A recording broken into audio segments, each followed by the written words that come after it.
പക്ഷെ വചനം പറയുന്നു 25-ാമത്തെ വാക്യത്തിലെ അവൻ ദുഃഖത്തോട് പോയി കഴിഞ്ഞു. പോകുന്നു പറഞ്ഞിട്ടില്ല. പോകുന്നു പറഞ്ഞാൽ മടങ്ങി വരാൻ ചാൻസ് ഉണ്ടെന്നർത്ഥം. അവൻ പോയി കഴിഞ്ഞു. ഇനി അവൻ തിരിച്ചു വരാൻ ഇഷ്ടമില്ല. വേദപുസ്തകം പറയുന്ന വയസ്സിൽ തന്നെ ദൈവത്തെ അവൻ തേടി വന്നു. താമസിച്ചല്ല, വേഗമായിട്ട് തന്നെ ദൈവത്തെ അവൻ തേടി. താഴ്മയോട് തന്നെ യേശു ക്രിസ്തുവോട് സംസാരിച്ചു. അനാവശ്യ ചോദ്യങ്ങളല്ല അവൻ ചോദിച്ചത്, ആത്മീക ചോദ്യമാണ് അവൻ ചോദിച്ചത്. എല്ലാം കറക്റ്റാ. പക്ഷെ അവന്റെ ജീവിതത്തിലെ ഒരു കുറവുണ്ട്. അത് ചൂണ്ടിക്കാണിച്ച് അത് വിട്, നിനക്ക് നിത്യജീവനെ ഞാൻ തരാം. പക്ഷെ ദൈവം ചൂണ്ടിച്ച് കാണിച്ച് ആ തെറ്റ് റെക്ടിഫൈ ചെയ്യാൻ അവനത് ഇഷ്ടപ്പെട്ടിട്ടില്ല. അവനക്ക് പണം തടസ്സമായിരുന്നു. ഇവിടെ ഇരിക്കുന്ന നിങ്ങളുടെ ജീവിതത്തില് വേറെ എന്തോ ഒരു തടസ്സമുണ്ട്. ആത്മീകത്തിൽ നിങ്ങൾ വരാൻ സാധിക്കാത്ത വിധത്തില് എന്തോ ഒരു പാപത്തിന് നീ അടിമപ്പെട്ടിരിക്കുന്നു. അത് നിർത്ത്. നിന്റെ പ്രാർത്ഥനയിൽ സന്തോഷം നിനക്ക് ലഭിക്കും. നിന്റെ കുടുംബത്തിലെ ഒരു സമാധാനം ലഭിക്കും. കുടുംബത്തിലെ സന്തോഷമില്ല, സമാധാനമില്ല. കാരണം എന്താ? ദൈവം എന്തോ നിന്നെ ചൂണ്ടിക്കാണിക്കുന്നു. ഏതോ ഒരു പാപത്തെ ചൂണ്ടിക്കാണിക്കുന്നു. അത് വിട്, ഞാൻ നിനക്ക് സന്തോഷം തരും. പലർക്കും അത് വിടാൻ ഇഷ്ടമില്ല. തന്റെ ലംഘനങ്ങളെ മറിക്കുന്നവനക്ക് സുഖം വരികയില്ല. ഏറ്റു പറഞ്ഞ് ഉപേക്ഷിക്കുന്നവനക്ക് ദൈവകരുണ ലഭിക്കും. നീ മറിച്ച് ജീവിക്കുന്നത് കൊണ്ടാ നിനക്ക് ജീവിതമില്ല, സന്തോഷമില്ല, സമാധാനമില്ല. പാപത്തെ മറിക്കരുത്. എത്ര കൊല്ലത്തേക്ക് നീ മറിക്കും? ഇതേ സ്ഥലത്തിലെ എത്ര കൺവെൻഷനിൽ നീ പ്രസംഗം കേട്ടു, എത്ര ദൈവവേലക്കാരകൾ വന്നു. പക്ഷെ ഹൃദയത്തെ നീ കഠിനപ്പെടുത്തിക്കൊണ്ടേ നീ പോയി. മാനസാന്തരത്തിനെ നീ വിട്ടുകൊടുക്കാൻ നിന്നെ മനസ്സ് വരുന്നില്ല. സൂക്ഷിക്കണേ. ദൈവത്തിന് എപ്പോഴും രണ്ട് ഉപകരണങ്ങൾ ഉണ്ട്. ഒന്ന് കൃപയിന് ഉപകരണം, രണ്ട് ശിക്ഷയിന് ഉപകരണം. കൃപയായി സംസാരിക്കും. ചെറിയ ചെറിയ അപകടങ്ങൾ, ചെറിയ ചെറിയ രോഗങ്ങൾ, ചെറിയ ചെറിയ ജോലിയിലുള്ള പ്രശ്നങ്ങൾ, ഇതുവഴിയായിട്ടെല്ലാം ദൈവം എന്നോട് സംസാരിക്കും. എന്നിട്ടും നീ മാനസാന്തരപ്പെടാതെ, പാപത്തെ ഉപേക്ഷിക്കാതെ, പള്ളിക്ക് നീ പോകാതെ ഇങ്ങനെ നിന്റെ ജീവിതത്തെ നശിപ്പിക്കുമെങ്കിൽ രണ്ടാമത്തെ ഉപകരണം ദൈവം കയ്യിലെടുക്കും. ആ രണ്ടാമത്തെ ഉപകരണം എന്താവായിരിക്കും അറിയാൻ പാടില്ല. ഒരു മനുഷ്യൻ പടകില് വലയെ എടുത്തുകൊണ്ടുപോയി, വലയിട്ടു, ധാരാളം മീനുകൾ ലഭിച്ചു. അടുത്ത പ്രാവശ്യം വലയിട്ടപ്പോ ഒരു മീനും ലഭിച്ചിട്ടില്ല. ഉടനെ അവൻ എന്താ ചെയ്തു? 10 പ്രാവശ്യം വലയിട്ട് നോക്കിയിട്ടും മീൻ കിട്ടിയിട്ടില്ല. പക്ഷെ മീൻ അവിടെ ഉണ്ട്, കാണുന്നുണ്ട്. ഉടനെ വലയെ ചുരുട്ടി എടുത്ത് വെച്ചിട്ട് ചൂണ്ടലുണ്ട്, அதை എടുത്ത് വിറയെ വെച്ച് ഉള്ളിലാക്കി. ഉടനെ മീൻ വായ തുറന്ന് വന്ന് പിടിച്ചു. മീന് കിട്ടിയ ഉടനെ അത് ചുണ്ടി അവൻ വലിച്ച് എടുത്തു. കൊട്ടയ്ക്കകത്ത് വന്ന് വീണു. നിങ്ങളുടെ പലർക്കും അറിയും, മീന് കൂടുതൽ കഴിക്കുന്ന ആളുകളാണ് നിങ്ങൾ. അതുകൊണ്ട് നിങ്ങൾക്ക് നല്ലോണം അറിയും, വലയിലെ പിടിച്ച മീനുക്ക് ഒരു പ്രശ്നവുമില്ല. പക്ഷെ ചൂണ്ടലിലെ പിടിച്ച മീനുക്ക് ചെവി കീറിപ്പോയി, വയറ് കീറി, രക്തത്തോടു കൂടെ അവിടെ പിടച്ചു നിൽക്കും. എന്തുകൊണ്ട് ഈ വേദന? വല വെച്ച സമയത്തിലേ നീ വീണിരുന്നാൽ സുഖമായി കൊട്ടകത്ത് വന്നിരിക്കും. ചിലർക്ക് വല ലായിക്കില്ല. ഭാര്യ മരിക്കണം, ഭർത്താവ് മരിക്കണം, ജോലി നഷ്ടമാകണം, അപ്പൊ ദൈവത്തെ തേടും. വേണ്ട. വേദപുസ്തകം പറയുന്നു, യെരമ്യാ 22:21 പറയുന്നു, നിന്റെ ശുഭകാലത്തിൽ ഞാൻ നിന്നോട് കൂടെ പറഞ്ഞു, പക്ഷെ നീ കേട്ടിട്ടില്ല. അനുസരണം കാണിക്കാത്തത് ബാല്യം മുതലേ നിന്റെ ശീലം. നിന്റെ ശുഭകാലത്തിൽ പറഞ്ഞല്ലോ. നീ നല്ല സ്റ്റേറ്റസിൽ ഇരിക്കുമ്പോഴേ നിന്നോട് എത്ര പ്രാവശ്യം പറഞ്ഞു. പക്ഷെ ആത്മീക കാര്യത്തിൽ നിനക്ക് ഇഷ്ടമില്ല. ഇഷ്ടംപോലെ ജീവിച്ചു, ഇഷ്ടംപോലെ കാര്യങ്ങളെ, പാപങ്ങളെ നീ ചെയ്തു. പക്ഷെ ഇപ്പോ പല വിഷമത്തോടെ നീ ഇരിക്കുന്നു. ദൈവത്തിന്റെ മുന്നറിയിപ്പ് നൽകാതെ ദൈവം ആർക്കും ശിക്ഷ കൊടുക്കുന്നേ ഇല്ല. യെശയ്യാ പ്രവാചന പുസ്തകം 57-ാം അധ്യായം 11-ാമത്തെ വാക്യം ഇങ്ങനെ പറയുന്നു, ആർക്കാണ് നീ സംഘിച്ച് ഭയപ്പെടുന്നു? നീ എപ്പോൾ നോക്കിയാലും കള്ളം പറയുന്നല്ലോ. ഒടുവിൽ ആ വചനം പറയുന്നു, ഞാൻ വെകുകാലം മിണ്ടാതിരുന്നിട്ടല്ലയോ നീ എനിക്ക് ഭയപ്പെടാതെ പോകുന്നു. വെകുകാലം മിണ്ടാതിരുന്നു ഞാൻ, അതുകൊണ്ടാണ് നീ എനിക്ക് ഭയപ്പെടാതെ നീ പോകുന്നു. അപ്പൊ ഞാൻ ശിക്ഷിച്ചിരുന്നാൽ നീ ഇങ്ങനെ പോയിരിക്കത്തില്ല. പക്ഷെ എന്തുകൊണ്ടാണ് ഞാൻ ശിക്ഷ തരാത്തത്? എന്തുകൊണ്ടാണ് നിന്നെ വേദനിപ്പിക്കാത്തത്? കാരണം നിന്നെ ഞാൻ സ്നേഹിക്കുന്നു. ആ വേദനയെ നിനക്ക് വരുമെങ്കിൽ നിന്നെ കൊണ്ട് സഹിക്കാൻ സാധിക്കാതെ, അതുകൊണ്ടല്ലേ ഞാൻ നിനക്ക് തരുന്ന ശിക്ഷാവിധിയെ മാറ്റി മാറ്റി വെച്ചത്. ദൈവം നിന്നോടാ സംസാരിക്കുന്നത്. പക്ഷെ ചിലർക്ക് എന്താ, ഞാൻ എത്രയോ തെറ്റുകൾ ചെയ്താലും എനിക്കൊന്നും സംഭവിച്ചിട്ടില്ലല്ലോ, ഞാൻ സുഖമായിരിക്കുന്നു, എനിക്ക് ആരോഗ്യത്തിൽ കേടില്ല, എന്റെ ഭാര്യ സുഖമായിട്ടുണ്ട്, എന്റെ കുടുംബം സുഖമായിട്ടുണ്ട്, നാട്ടിലെ സുഖമായിട്ടുണ്ട്.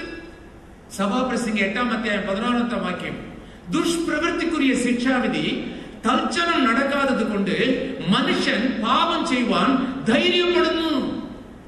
துர்க்கிரைக்கு தக்க தண்டனை சீக்கிரமாய் நடவாதபடியால் மனுஷன் பாவம் செய்ய துணிகரம் கொள்கிறான். தமிழ்ல எழுதியிருക്കുന്നു.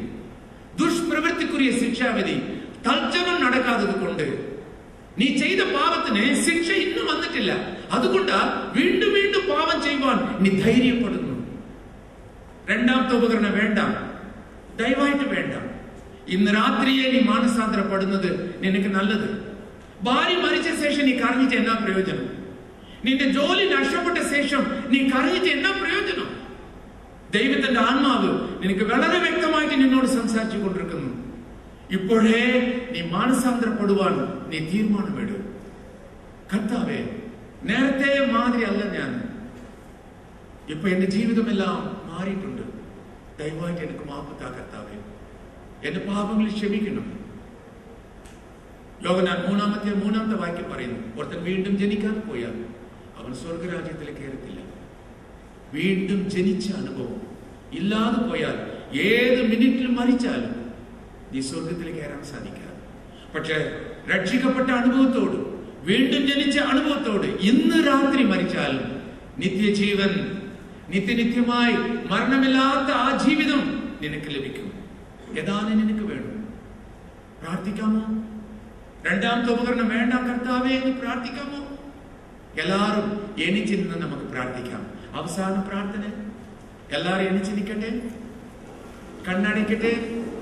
ഉറങ്ങുന്ന കുഞ്ഞുങ്ങളെ ഉണർത്തണ്ട, നാം മാത്രം എണിച്ചിരിക്കാം. ആദ്യത്തെ പ്രാർത്ഥന പാപത്തെ ഏറ്റു പറഞ്ഞ പ്രാർത്ഥന.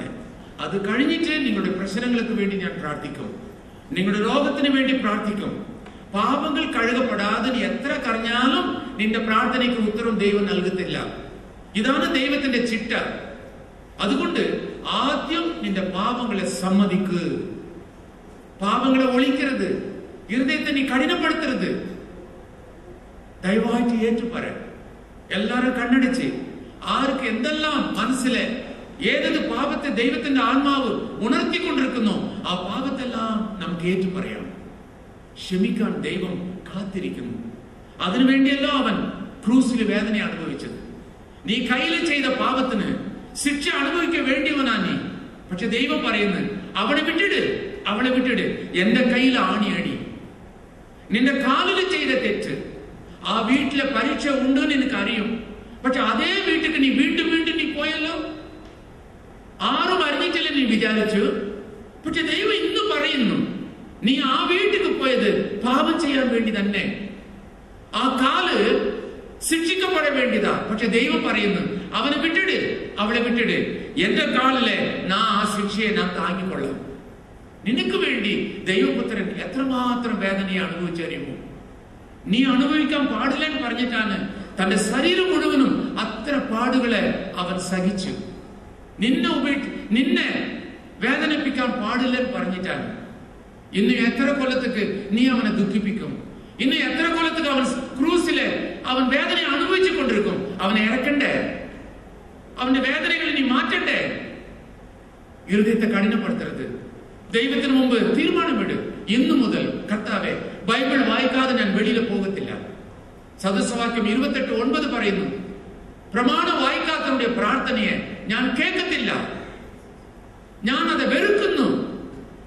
ഓസിയ പ്രവാചന പുസ്തകം 4-ാം അധ്യായം 6-ാമത്തെ വാക്യം പറയുന്നു, മാതാപിതാക്കൾ എന്റെ പ്രമാണത്തെ മറന്നു, ഞാൻ അവരുടെ മക്കളെ മറക്കും. നീ ബൈബിൾ വായിക്കാത്തത് കൊണ്ട് നിന്റെ മക്കൾ ദൈവത്താൽ മറക്കപ്പെടുന്നു. നിന്റെ മക്കൾ അനുഗ്രഹിക്കപ്പെടട്ടെ. ദയവായിട്ട് ഞാൻ പറയട്ടെ, കൂടുതൽ ഹൃദയത്തെ കഠിനപ്പെടുത്തരുത്. ഇത് നിന്റെ കടേസി യോഗമായിരിക്കും, നിന്റെ ജീവിതത്തിലെ അവസാന യോഗമായിരിക്കും. Last chapter. കൂടുതലായിട്ട് ഹൃദയത്തെ കഠിനപ്പെടുത്തരുത്. ദൈവം മനസ്സലിവോട് പറയാനുള്ള കാര്യത്തെല്ലാം ഈ 5 ദിവസങ്ങളും നിന്നോട് പറഞ്ഞു കഴിഞ്ഞു. ഈ തീരുമാനം നീ തന്നെ പറയാം. സിംസോൻ കരഞ്ഞി പ്രാർത്ഥിച്ചല്ലോ. എങ്ങനെ അവൻ പ്രാർത്ഥിച്ചറിയുമോ? കർത്താവേ, ഈ ഒരു പ്രാവശ്യം എന്നെ ക്ഷമിക്കണം. എന്തുകൊണ്ട് ഈ ഒരു പ്രാവശ്യം പറഞ്ഞു? ഇതിനു മുമ്പ് പല പ്രാവശ്യം ക്ഷമിച്ചതാ ദൈവം. ഓരോ പ്രാവശ്യം ക്ഷമിക്കും, പരിശുദ്ധാത്മാവിനെ നിറയ്ക്കും. പക്ഷെ വീണ്ടും വ്യഭിചാരിന്റെ കിടക്കും. വീണ്ടും അവനെ ക്ഷമിക്കും, പരിശുദ്ധാത്മാവിനെ നിറയ്ക്കും. പക്ഷെ വീണ്ടും വ്യഭിചാരി വേശ്യയുടെ മടിയിൽ പോയി. എത്ര പ്രാവശ്യം? പക്ഷേ പരിശുദ്ധാത്മാവ് മനുഷ്യനോട് എപ്പോഴും പോരാടുന്നില്ല. അതിനൊരു അതിരുണ്ട്. പല വർഷങ്ങൾ, പല പ്രാവശ്യം ദൈവം നിന്നോട് സംസാരിച്ചു. പക്ഷെ നീ അനുസരണം കാണിച്ചിട്ടില്ല. ഇൻ ദ ലാസ്റ്റ് ചാൻസ് സിംസോൻ പറഞ്ഞതുപോലെ ഈ ഒരു പ്രാവശ്യം, പല പ്രാവശ്യം ക്ഷമിച്ച ദൈവമേ, ഈ ഒരു പ്രാവശ്യം എന്നെ ക്ഷമിക്കണം. എന്റെ ഭാര്യ മരിക്കരുത് കർത്താവ്, മകൾ മരിക്കരുത്, എന്റെ ഭർത്താവ് മരിക്കരുത്, എന്റെ ജോലി നഷ്ടപ്പെടരുത്. എന്നിൽ പ്രത്യാശിച്ച് എന്റെ കുടുംബം നാട്ടിലെ കാത്തിരിക്കുന്നു കർത്താവേ. ഒത്തിരി കടനുകൾ വാങ്ങിയിട്ടാണ് ഞാൻ ഇങ്ങോട്ട് വന്നിരിക്കുന്നത്. ശിക്ഷകൾ വേണ്ട ദൈവമേ. ഇനി ഞാൻ നിന്നെ തേടും. ഇനി നിന്റെ വേദത്തെ ഞാൻ വായിക്കും. ഇനി നിന്റെ പൈതലായി ഞാൻ ജീവിക്കും. ഇനി ഞാൻ പാപം ചെയ്യത്തില്ല കർത്താവേ. എന്ന് പറയും. സിംസോൻ ചോദിച്ചതുപോലെ ഒരു പ്രാവശ്യം കർത്താവേ, ദയവായിട്ട് എന്റെ ഹൃദയത്തിനുള്ളില് നീ വന്നാൽ മാത്രമേ എന്റെ ജീവിതം രൂപാന്തരമാകും. നീ വെളിയിൽ നിൽക്കരുത്. ഇതാ ഹൃദയത്തെ മുട്ടിക്കൊണ്ടേ ഞാൻ വെളിയിൽ നിൽക്കുന്നു. ഒരുത്തൻ എന്റെ ശബ്ദം കേട്ട് വാതില് തുറന്നാൽ ഞാൻ ഉള്ളിൽ വരും. നിർബന്ധിച്ച് അവൻ ഉള്ളിൽ കയറത്തില്ല. നീ വിളിക്ക്. എന്റെ കുടുംബത്തിന്റെ പ്രശ്നത്തിന് ഞാൻ തന്നെ കാരണം.